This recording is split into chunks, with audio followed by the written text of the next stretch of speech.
चितवनको एउटा रिसोर्टमा उनीहरू बस्दाखेरि कुरा चल्दाखेरि रुबेल चौधरी भन्ने मान्छेले नेपालको राष्ट्रियता, राष्ट्रिय अखण्डता र एकताको विरुद्धमा कुरा गर्यो, उसले गोली चलायो। मलाई लाग्दैन अहिलेसम्म यो देशको राष्ट्रियता, राष्ट्रिय एकता, अखण्डता अब यो सामन्त गोयल जस्ता लगायतका 17,000 मान्छे मार्ने, 5,000 हत्याराको अपराधी म हुँ भन्ने यो राष्ट्रघातीहरूको विरुद्धमा कुन नेपाली जनताले गोली चलायो? विश्व दुनियाँको भूगोलबाट हेर्नुभएका सम्पूर्ण नेपालीहरूलाई म हार्दिक नमन व्यक्त गर्न चाहन्छु। आदरणीय दर्शकबिन, पछिल्लो राजनीतिक घटनाक्रममा केन्द्रित भएर विशेष बहसको लागि आज हाम्रो बीचमा वरिष्ठ अधिवक्ता विष्णु भट्टराई हुनुहुन्छ। विष्णु भट्टराईजीले नेपालमा राज संस्था पुनर्स्थापना हुनुपर्छ भन्ने मागसहित एउटा आन्दोलनको नेतृत्व गरिरहनु भएको छ। अथवा नेपालमा अहिलेको आवश्यकता भनेको राज संस्था हो त? जनताहरू के राज संस्थाको पक्षमा उत्रिएका हुन् त? जसरी नेपालमा अहिले राज संस्थाको पक्षमा देशव्यापी रूपमा आन्दोलन छेडिरहँदा नेपालमा कहीँ कतैबाट यो आन्दोलन निर्देशित त भएको छैन भनेर आशंका गर्नेहरू पनि धेरै छन्। यो विषयमा उहाँ के भन्नुहुन्छ? नेपालमा राज संस्था किन आवश्यकता पर्यो त अहिलेको समयमा? यावत विषयमा केन्द्रित हुनेछौँ। वरिष्ठ अधिवक्ता विष्णु भट्टराई हुनुहुन्छ। प्रचण्डले तिम्रो सचिवालयमा दर्ता गरेको प्रतिवेदन र बाबुराम भट्टराईले भनेको भ्रष्टाचारको कुराले गर्दाखेरि राष्ट्रिय हित विरुद्धको फौजदारी अपराध कसलाई लगाउनु पर्ने रहेछ? शेरबहादुर देउवालाई लगाउनु पर्यो, प्रचण्डलाई लगाउनु पर्यो, केपी ओली शर्माजीलाई लगाउनु पर्यो? होइन भने यो संविधान तपाईँले संविधानको पालन र रक्षण गर्नुभएको छ? बडा महाराजधिराज पृथ्वीनारायण शाहको दिव्य उपदेशको बारेमा निवेदन गरे, घुस खाने र घुस लिने भनेका राष्ट्रका शत्रु हुन्, यिनीहरूको ज्यान प्राण लिए पनि पाप लाग्दैन भने नेपाली जनताको नासो नेपाली जनतालाई जिम्मा दिए, बुझाएँ भनेर राजा ज्ञानेन्द्रले नारायणहिटी राजदरबार परित्याग गरेर हिँडेका हुन्। मेरो तर्फबाट बोलिदिने कोही भएन। होइन, एकैछिन ठिक छ, त्यतिखेर बोलिदिने उहाँको तर्फबाट बोल्ने होइन। मन लागेर राजा हुने पाउने भए त म राजा हुन्छु भन्थे नि। तर नेपाली जनताको नासो, नेपाली जनतालाई छोडे, मैले नेपाली जनतालाई सुम्पुवा गरेँ भनेको 14 वर्ष पछाडि नेपाली जनताले अब नासोको जवाबदेही लियो, जिम्मेवारी लियो, सडकमा लियो। होला भोलि को राज्य सत्तामा राजगद्दीमा विराजमान हुन्छ। जनता 62-63 कहाँ गएका थिए? त्यो प्रश्नको उत्तर दिनुहुन्छ तपाईँले? निश्चित रूपमा, किनभनेदेखि तपाईँले मलाई जुन राज्य व्यवस्था जे प्रणाली दिइराख्नु भएको थियो, यो त हत्यारा, अपराधी अथवा निरङ्कुशता, एउटा परिवारवादले खाने भो नेपाली जनता चाहिँ हामी देशलाई सिङ्गापुर बनाउँछौँ भन्थे। नेपाली जनताले पत्याए। राज्यको ढिकुटी भूतपूर्वलाई सुविधा दिएर सकिन्छ। हिजोका भूतपूर्व प्रधानमन्त्री भएका मान्छेलाई सुरक्षा किन पठाउनुहुन्छ तपाईँ? के काम छ तिनीहरूको? अनि त्यहाँबाट राजा त एउटा हुन्थ्यो, 40 वर्ष हुन्थ्यो नि, एउटा परिवार पाल्दा पुग्दो। अहिले 40 वर्षमा तपाईँले कतिवटा परिवार पाल्नुपर्ने भयो? सामन्त गोयललाई खुट्टा ढोग्ने राज्य व्यवस्था नेपाली जनतालाई चाहिएको छैन। संवैधानिक राज संस्था, हिन्दू राष्ट्र, अखण्ड नेपाल, त्यसको वाञ्छनीयतामा जनता सडकमा आएका हुन्। जनता सडकमा आइरहँदा, राज संस्थाको वकालत गरिरहँदा, हिन्दू राज्य कायम हुनुपर्छ नेपाल भनेर भनिरहँदा, यो अवस्थामा निर्मल निवास मौन हुनुलाई कतिपयले शङ्का मानेका छन्। अथवा निर्मल निवास किन होइन? निर्मल निवास बोल्नै परेन उहाँले। निर्मल निवास किन बोल्ने? होइन, म तपाईँलाई भन्दैछु, निर्मल निवास किन बोल्ने? नेपाली जनतालाई चाहियो राज संस्था राख्छन्, नेपाली जनतालाई चाहिएन राख्दैनन्। मलाई राजा चाहियो, मलाई राजा दे भन्दा दिनुहुन्छ तपाईँ? तर भिडले त राजा ल्याउला हो। यसै कारणले गर्दा जब नीतिको नेताको नेतृत्व, अब अहिले नीतिमा परिवर्तन आयो, जनताले यो नीतिको परिवर्तन खोजे। मैले गरेको शक्तिको आडमा नेपालमा राज संस्था फर्किन लागेको भन्ने कुरा भ्रम होइन, मात्रै होइन, असत्य हो। किनभने तिमीहरू जस्तो दिल्लीमा गएर 12 बुँदे समझदारी गरेर तपाईँ नेताका कुरा गरिराख्नु भएको छ। तर नेपालमा त हरेक परिवर्तन एकैछिन मित्र प्रभावमा हुन्छ भन्ने छ नि त। 2007 पछिका इतिहासलाई तपाईँले एकैछिन। वरिष्ठ अधिवक्ता विष्णु भट्टराई सरलाई कार्यक्रममा हार्दिक स्वागत छ। हजुर, धन्यवाद, नमस्कार। अब अन्तर्राष्ट्रिय भ्रष्टाचार विरुद्ध दिवस आज प्रधानमन्त्री केपी शर्मा ओलीले देशलाई एड्रेस गरिसक्नु भएको छ कि मैले कार्यकालको सुरुवातदेखि नै भ्रष्टाचार गर्दिनँ, गरेको पनि देखि सहन्न भनेर भ्रष्टाचार विरुद्ध कदम चालेको छु भनेर जनताहरूलाई आश्वासन गर्नुभएको छ। प्रधानमन्त्री केपी शर्मा ओलीको पालामा साँच्चीकै नेपालमा भ्रष्टाचार कम भएको छ अथवा भ्रष्टाचार न्यूनीकरणको लागि महत्त्वपूर्ण भूमिका प्रधानमन्त्रीले खेल्नु भएको छ? उहाँको त्यो भनाइलाई त हामीले एड्रेस गर्नु पर्यो नि त जनताले। प्रधानमन्त्रीजीको यो कथन आज भ्रष्टाचार विरुद्धको अन्तर्राष्ट्रिय दिवस, यो दिवसकै अपमान हो। दिवसकै अपमान हो भनिदिनुहुन्छ तपाईँ? होइन, म भन्छु भनेको होइन। अहिले सडकमा लागेका नारा र अहिले उहाँको मन्त्री परिषदमा रहेका ललिता निवासको सम्पत्ति तलमाथि गर्ने, विचलन गर्ने र उहाँको मन्त्री परिषदमा रहेका हिजोका व्यक्तित्वहरू, गोकुल बाँसकोटावाला घटना प्रकरण, ओम्नी प्रकरणवाला, कोरोना महामारीको समयमा पनि राज्य व्यवस्थाबाट भ्रष्टाचार भएका अकथनीय कुरा, अनि गोकर्ण रिसोर्टलाई बेच्ने लिने दिने कुरा, वाइट बडी प्रकरणमा भ्रष्टाचार भएको कुरा, यो देशकै एउटा जिम्मेवार भूतपूर्व प्रधानमन्त्री स्वयं प्रचण्ड, शेरबहादुर देउवाले बुढी गण्डकी जलविद्युत परियोजनामा 9 अर्ब भ्रष्टाचार भएको भन्ने कुरा, यी सम्पूर्ण कुराहरूलाई हेर्दाखेरि प्रधानमन्त्रीजीले भ्रष्टाचार विरुद्धको अन्तर्राष्ट्रिय दिवसमा म भ्रष्टाचारमा शून्य सहनशीलता राख्छु भनेर जे सन्देश दिनुभयो त्यो यो दिवसकै उपहास हो।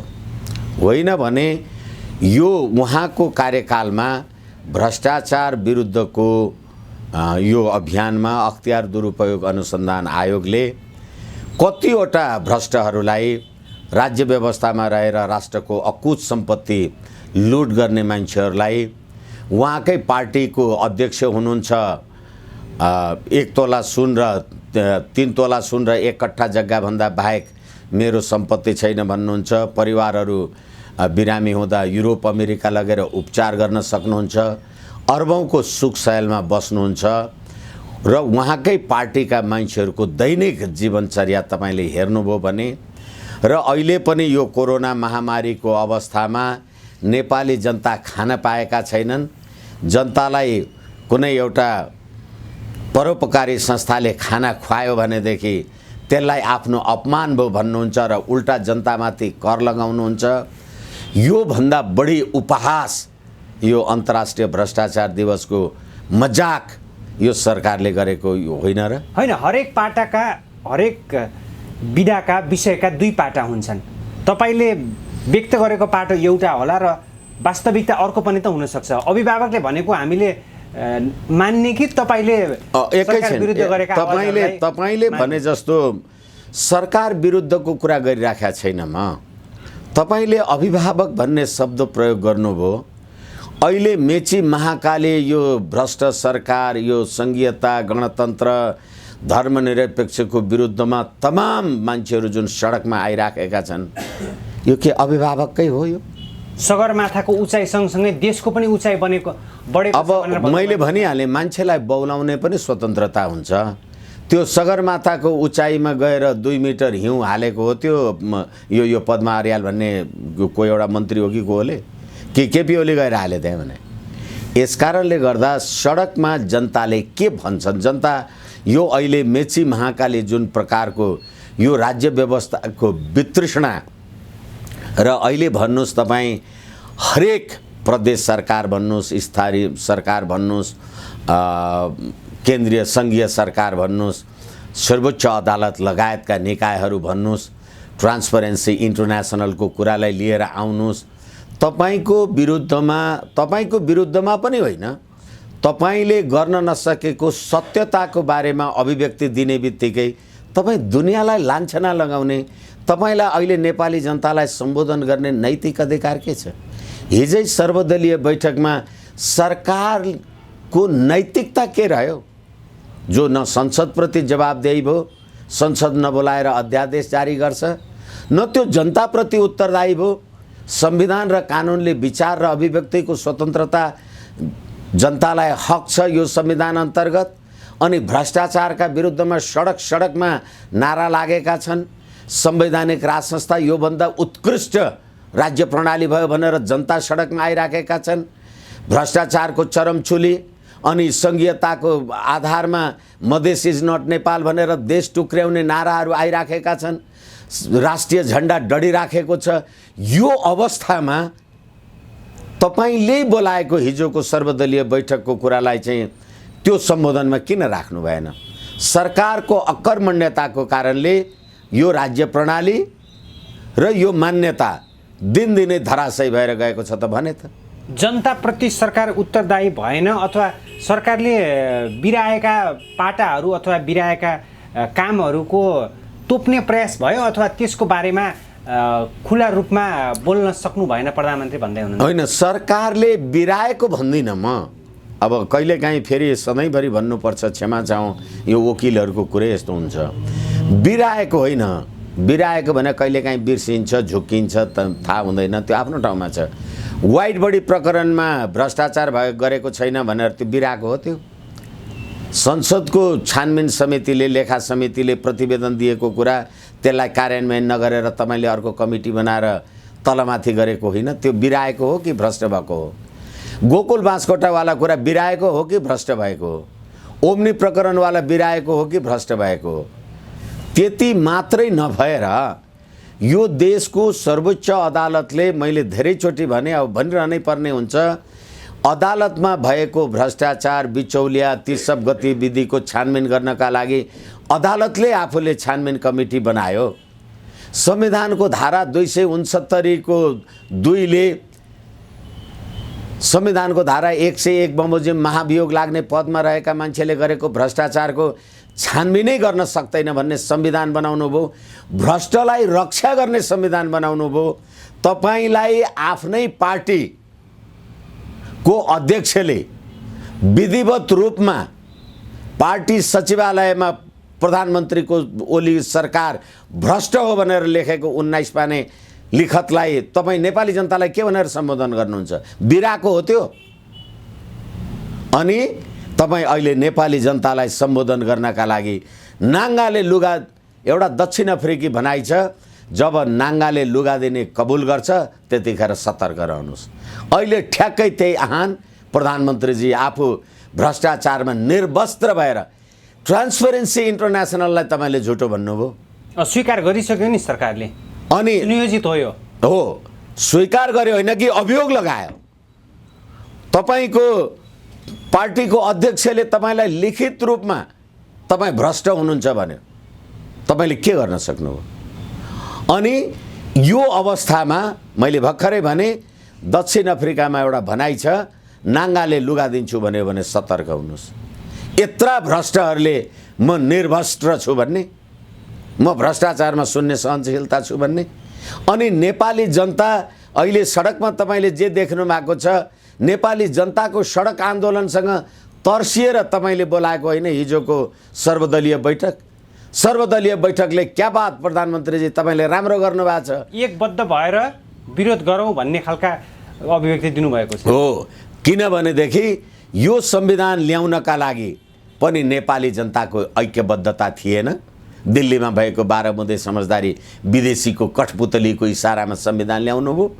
अहिले पनि तपाईँले 761 वटा सरकार बनाएर गाउँ सरकार, स्थानीय सरकार, प्रदेश सरकार, केन्द्र सरकार अनि संवैधानिक निकायहरू बनाएर जनतालाई दिनै पछि लुट्नु र भ्रष्ट हुनु भन्दैछु त म। त्यसो भए सर्वदलीय बैठक सँगसँगै अब राज संस्था जसरी बोकेको आन्दोलन छ त्यो निस्तेज हुन्छ, सरकारले कठोर कदम चाल्न पनि सक्छ। अब सर्वदलीय बैठक, हालाकि आम संसारमा हेर्दाखेरि सर्वदलीय बैठक तपाईँ जेसुकै बस्नुहोस्, सर्वदलीय बैठकले जुलुस लगाऊ भनेको हो र सर्वदलीय बैठकले नलगा भन्दा नलगाउने हुन्छ भने यस्तो पनि कुरा हुन्छ र भने। फेरि अर्को कुरा के हो भने यो संविधानको धारा 270 म तपाईँलाई निवेदन गर्दैछु, एउटै मात्रै राजनीतिक विचारधारा, एउटै मात्रै आस्था, एउटै मात्रै सिद्धान्त बोकेका मान्छेले राजनीति गर्न पाउने, देशको राज्य व्यवस्थामा संलग्न हुन पाउने गरी बनाएको कुनै कानुन यो संविधान विरुद्ध हुन्छ भनेको छ। तपाईँले म गणतन्त्रवादी हुँ भन्नुभयो भने म राजतन्त्रवादी हुँ भन्न पाउँदिनँ। तपाईँले नेपाली जनताको सम्प्रभु सत्ता भन्नुभएको छ। अहिले तपाईँले नेपाली जनताको सम्प्रभु सत्ताको रक्षा गर्नुभएको छ कि नेपाली जनतालाई निर्वस्त्र बनाएर जनता नाङ्गै सडकमा हिँड्दैछन्, तपाईँ लुटिराख्नु भएको छ। यो अवस्थामा अहिले तपाईँले संवैधानिक राज संस्था पृथ्वीनारायण शाहले त भनेका थिए नि, घुस खाने र घुस लिने भनेका देशका शत्रु हुन्, यिनीहरूको त ज्यान प्राण लिए पनि बात लाग्दैन भन्दा तिनै पृथ्वीनारायण शाहको शालिगलाई लात्ताले हानेर सारा घुसिया भ्रष्टाचारी ज्यानमारा अपराधीहरू तपाईँ पार्लियामेन्टमा बस्नु भएको, सरकारमा बस्नु भएको होइन।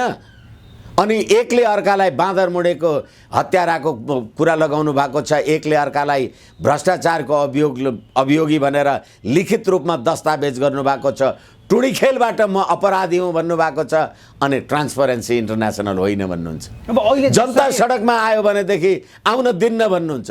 तपाईँले बनाएको संविधानको धारा 270, संविधानको धारा 17(2) तपाईँ याद गर्नुहोस्। नेपाली जनताको सम्प्रभु सत्ता, जनता तपाईँका गोठाला होइनन्। होइन, जनता सडकमा आउँदा फेरि नेतृत्व वर्गबाट त आयो नि कुराहरू, राजावादीहरू सल्बलाउन थाले, भूतप्रेतहरू सल्बलाउन थाले, फ्यान चलाउँदैमा आधी बेरी आउँदैन। त फ्यान चलाउँदैमा आधी बेरी आउँदैन भने तपाईँले सर्वदलीय बैठक फ्यान चलाउँदाखेरि आधी बेरी आएको के भएको थियो? यसै कारणले गर्दाखेरि राजावादी विचार र अभिव्यक्तिको स्वतन्त्रता जुन देशमा हुन्छ त्यहाँ तपाईँकै मात्रै विचारमा हिँडिरहनु पर्छ। संविधान, ऐन, कानुन यो राज्य व्यवस्थालाई चुनौतीका साथमा भन्न सक्छु। भन्नुहोस् त संवैधानिक राज संस्था भन्न पाइँदैन भनेर कहाँ लेखा छ?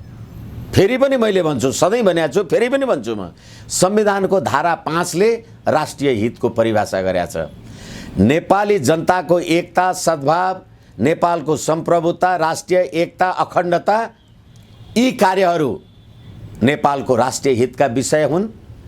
संविधानको धारा 5 को उपधारा 1, संविधानको धारा 5 को उपधारा 2 ले के हो भने यो कार्यक्रम, यो बन्दोबस्त विरुद्ध भएका काम कारबाहीहरू फौजदारी अपराध हुन्छन्। राष्ट्रहित विरुद्ध भ्रष्टाचार गर्ने काम केपी ओली र तिनको राष्ट्रपति लगायतका मन्त्री परिषद र प्रचण्डले तिम्रो सचिवालयमा दर्ता गरेको प्रतिवेदन र बाबुराम भट्टराईले भनेको भ्रष्टाचारको कुराले गर्दाखेरि राष्ट्रहित विरुद्धको फौजदारी अपराध कसलाई लगाउनु पर्ने रहेछ?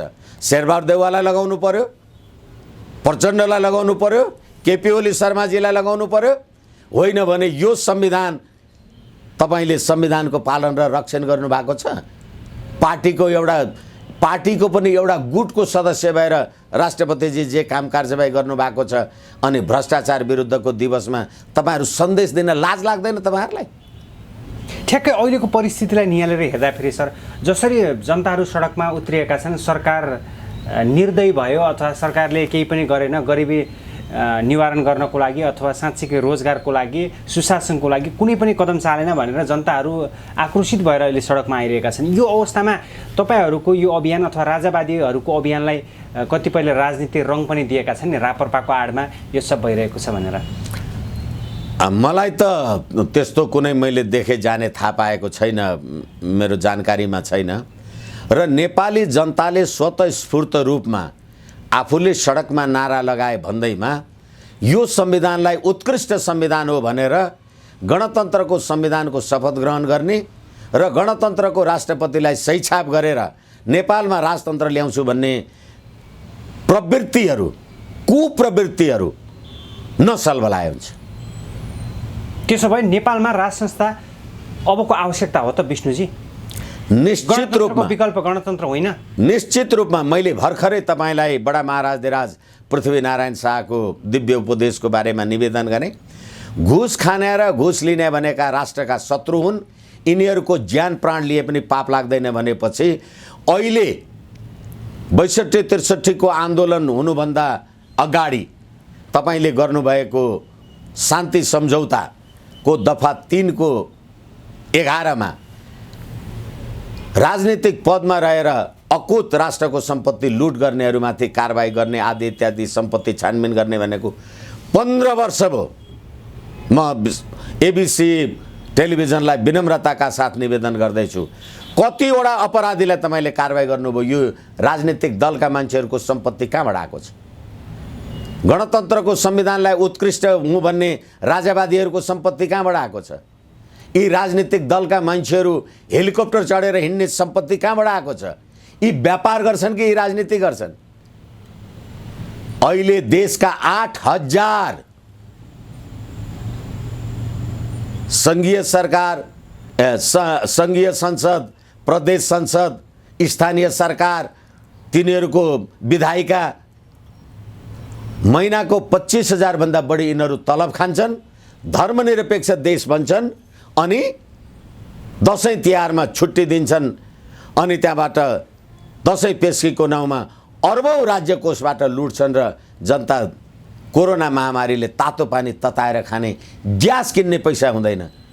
अनि यो अवस्थामा राज संस्था नआएर, राष्ट्रिय एकताको प्रतीक नआएर र यी घुस खाने र घुस लिने र दिनेलाई मृत्युदण्ड दिनुपर्छ, यिनीहरूले यो घुस खाएको होइन रहेछ भने म झुन्डिन तयार छु भन्ने बाबुराम भट्टराईहरू अहिले कहाँ मर्या छन्, जिउँदै छन् कि काम गरिराखेका छन्? यसै कारणले मैले के निवेदन गरेको भने यो राष्ट्रद्रोहको काम जे भइराखेको छ, यो राष्ट्रद्रोहको विकल्पमा यो राज्य व्यवस्था हुन सक्दैन। राष्ट्रिय एकताको प्रतीक राज संस्था अहिलेको अपरिहार्य आवश्यकता हो भनेर तपाईले भनिरहँदा राज संस्था नेपालमा फर्केपछि फेरि अब फर्केपछि होइन, म कसैको नाम लिन अहिले चाहन्न। फर्केपछि होइन, गयो कहाँ?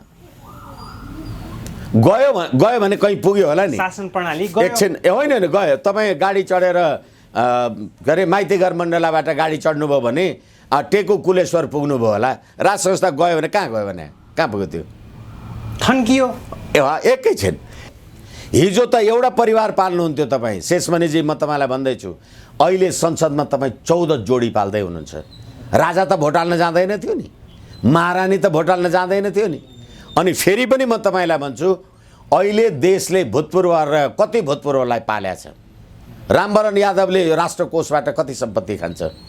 त्यसै गरेर परमानन्द झाले तपाईँले एउटा राष्ट्रपति 5-5 वर्षमा निकाल्दै जानुहुन्छ, फेर्दै जानुहुन्छ र तिनीहरूलाई बाँचुन्जेल आजीवन सुविधा दिनुहुन्छ भने तपाईँलाई हेर्नुहोस्, यो राज्य व्यवस्था अरू 20 वर्ष चल्यो भने राज्यको ढिकुटी भूतपूर्वलाई सुविधा दिएर सकिन्छ। हिजोका भूतपूर्व प्रधानमन्त्री भएका मान्छेलाई सुरक्षा किन पठाउनुहुन्छ तपाईँ? के काम छ तिनीहरूको? अनि त्यहाँबाट राजा त एउटा हुन्थ्यो, 40 वर्ष हुन्थ्यो नि, एउटा परिवार पाल्दा पुग्दो। अहिले 40 वर्षमा तपाईँले कतिवटा परिवार पाल्नुपर्ने भयो? हिसाब गर्नुहोस् त। यो हिसाबले गर्दाखेरि देशलाई तपाईँले कसैको बन्दकी त बनाइराख्नु भएको छैन। होइन भनेदेखि अहिले राज संस्था नेपाल र नेपाली जनताको राष्ट्रिय एकता अखण्डताको वाञ्छनीयता हो। तपाईँले हिन्दू राष्ट्र नेपाल 94% ओमकार परिवार बस्ने देशको धार्मिक सद्भाव किन बिथोल्नु भयो? देशलाई टुक्रा टुक्रा पारेर तपाईँले के काटेर खाए जसरी संघीयतामा किन लिएर जानुभयो? कसको इच्छाले, कसको आकाङ्क्षाले? हिजो त्यही सर्वदलीय बैठकमा बस्ने उपेन्द्र यादव लगायतका मान्छे केपी ओलीलाई गाली गर्दै थिए, केपी ओलीलाई सम्बोधन गरेर भन्दै थिए, होइन सरकारको अकर्मण्यताले के अरे संघीयता कमजोर भयो। तिमी पनि उप प्रधानमन्त्री भएर 10 चोटि बस्यौ नि। अब एउटा अनि त्यतिखेर त तिमीले संघीयता बलियो बनाउनु नि हो। यसै कारणले यो हिँड्दै जाँदा, गन्तव्यमा जाँदा एउटा रेस भयो भने पनि 4 जना मान्छे त फर्स्ट हुँदैन। तपाईँ पनि त्यो जुलुसमा संलग्न हुनुहुन्छ, म पनि छु। धनगढीमा छ, महेन्द्रनगरमा छ, झापामा छ, डोटीमा छ, अछाममा छ, बैतडी डडेलधुरामा छ। त्यो सम्पूर्ण जनताहरूको त्यो आन्दोलनले एउटा नेतृत्व पैदा गर्छ। कोही जन्मिँदै नेता हुन्छ। भगवान बुद्ध जन्मिँदै भगवान भएका थिए, श्रीकृष्ण जन्मिँदै भएका थिए, रामचन्द्र जन्मिँदै भएका थिए। आयो, अब जनताको उभार आयो। जनताले राज संस्था माग्यो भनेदेखि जनताले हिजो पृथ्वीनारायण शाहको नेतृत्वमा नेपाली जनताले यो देश निर्माण गरे। त्यसकारणले राजा र प्रजा, आज राजा ज्ञानेन्द्रले नेपाली जनताको नासो नेपाली जनतालाई छोडे भनेपछि हिजो पनि त राज संस्था नेपाली जनताले ल्याएको रहेछ नि। किनभने जनताको नासो जनतालाई छोडे भने अब जनताले आफ्नो नासो ल्याउँछन्, जनताले आफ्नो नासो स्थापित गर्छ। त्यही जनताले तेरो गणतन्त्र स्थापित गरिदियो भने चाहिँ सम्प्रभुता, त्यही जनताले राज संस्थाको नासो होइन मेरो नासो मलाई चाहिन्छ भने चाहिँ तपाईँ प्रतिगमनकारी पुनरुत्थानवादी भन्ने म किन? एउटा प्रश्न बारम्बार गरिरहन्छु सर, अहिलेको अवस्थामा जसरी राजावादी आन्दोलन छिडिएको छ देशका विभिन्न ठाउँहरूमा, यो अवस्थामा नेतृत्व कतैबाट भएन अथवा नेतृत्व बिना कसरी यो आन्दोलन अगाडि बढिरहेको छ भन्ने कुरा हो। यसैले जनताको स्पोन्टेनियस माइन्ड, जनताको स्वतस्फूर्त भावनाले अब राज संस्था खोज्यो। स्पोन्टेनियस माइन्ड भन्दा पनि स्पोन्सर माइन्ड हो कि होइन, स्पोन्सर माइन्ड स्पोन्सर भएको छ कि? इम्पोसिबल।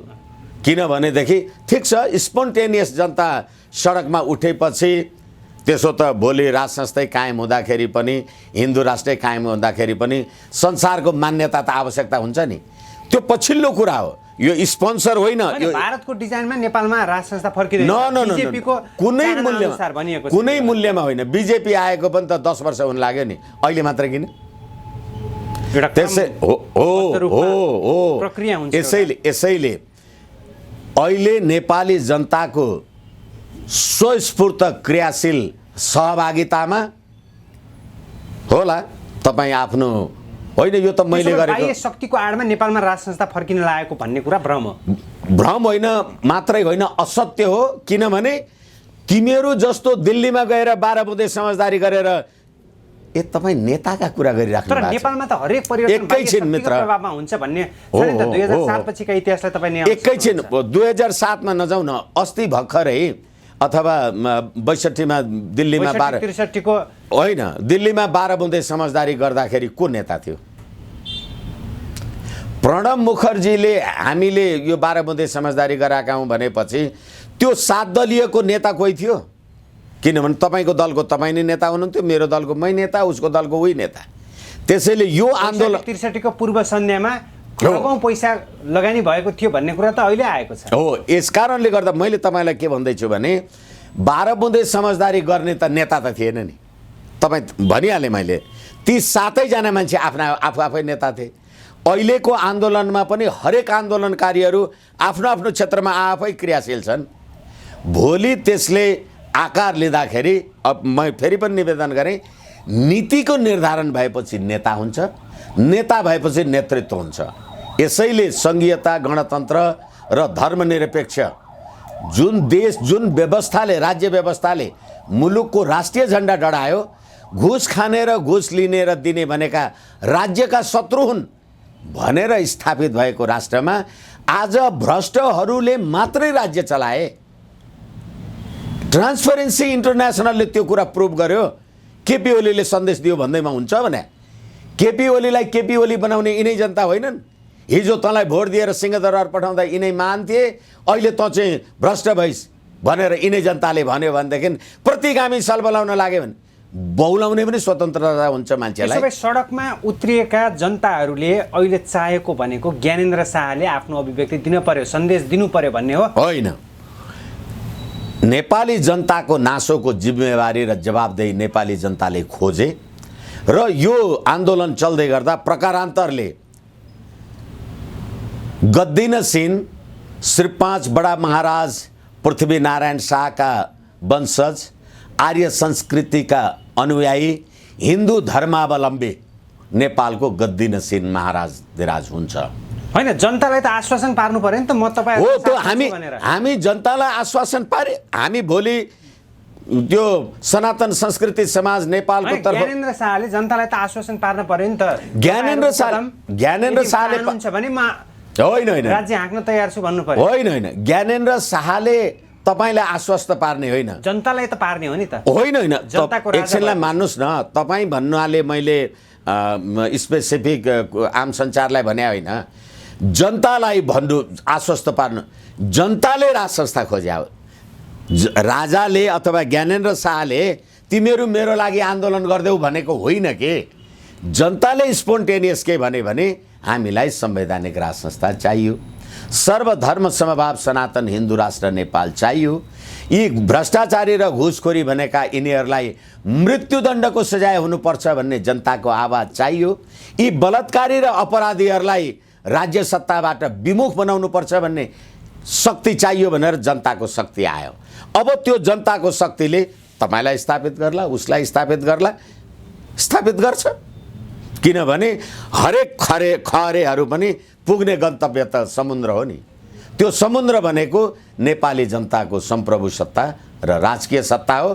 त्यो सम्प्रभु सत्ताले पृथ्वीनारायण शाहका वंशज आर्य संस्कृतिका अनुयायीहरूलाई राज्य सत्तामा विराजमान गराउने कुरा नेपाली जनताको नासो नेपाली जनताले निर्णय गर्छ र त्यो कुरा गर्नका लागि हामी नेपाली जनता सक्षम छौँ। भनेपछि राज्य सत्तामा विराजमान गराउनको लागि नेपाली जनता नै अगाडि बढेका छन् भनेर तपाईँले भनिरहँदा ज्ञानेन्द्र राजा भएको खण्डमा स्वतः रूपमा पारस शाह युवराज बन्नुहुनेछ, तर जनताको आँखामा पारस शाहको छवि अलिकति तपाईँहरूलाई पीडाका साथ भन्छु म। पारस शाह